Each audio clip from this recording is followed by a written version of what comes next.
അടുത്തതായിട്ട് നമുക്ക് ഡാക്സിന്റെ സിൻടാക്സ് എങ്ങനെ വരുന്നതെന്ന് നോക്കാം. അപ്പം ആദ്യം തന്നെ എന്താ നമ്മളുടെ മെഷറിന്റെ അല്ലെങ്കിൽ കോളത്തിന്റെ നെയിം ആയിരിക്കും വരുന്നത്. ഓക്കെ, നെക്സ്റ്റ് ഈക്വൽസ് ടു ഇടാ.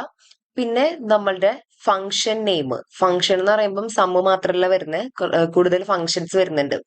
ഇപ്പം ആവറേജ് കാണാം, മിന്ന് കാണാം, മാക്സ് കാണാം, പിന്നെ എന്താ ഫിൽട്ടർ ചെയ്യുക, അങ്ങനെ കുറെ ഫങ്ഷൻസ് വരുന്നുണ്ട്. ഓക്കെ, അപ്പം ആദ്യം നമ്മൾ കൊടുക്കുന്ന ആ ഒരു മെഷറിന്റെ നെയിം ഈക്വൽസ് ടു ഫംഗ്ഷന്റെ നെയിം. നെക്സ്റ്റ് ബ്രാക്കറ്റ് ഓപ്പൺ ചെയ്തിട്ട് നമ്മൾക്ക് ഏത് ടേബിൾ ആണ്, അതായത് ഇപ്പൊ നമ്മളുടെ പ്രൊഡക്റ്റ് ലുക്കപ്പ്, സെയിൽസ് ഡാറ്റ, അങ്ങനെ കുറെ ടേബിൾസ് ഉണ്ടല്ലോ, അതിൽ ഏത് ടേബിളിന്റെ ഉള്ളിലെ വാല്യൂന്റെ സം ആണോ കാണേണ്ടത്. ഓക്കെ, അപ്പൊ ആദ്യം ടേബിൾ നെയിം കൊടുക്കുക.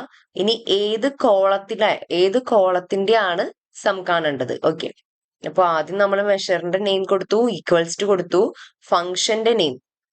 ഓക്കെ, ഫംഗ്ഷന്റെ നെയിം കൊടുത്തു, പിന്നെ ടേബിളിന്റെ നെയിം, അതിന്റെ ഉള്ളിൽ വരുന്ന കോളത്തിന്റെ നെയിം.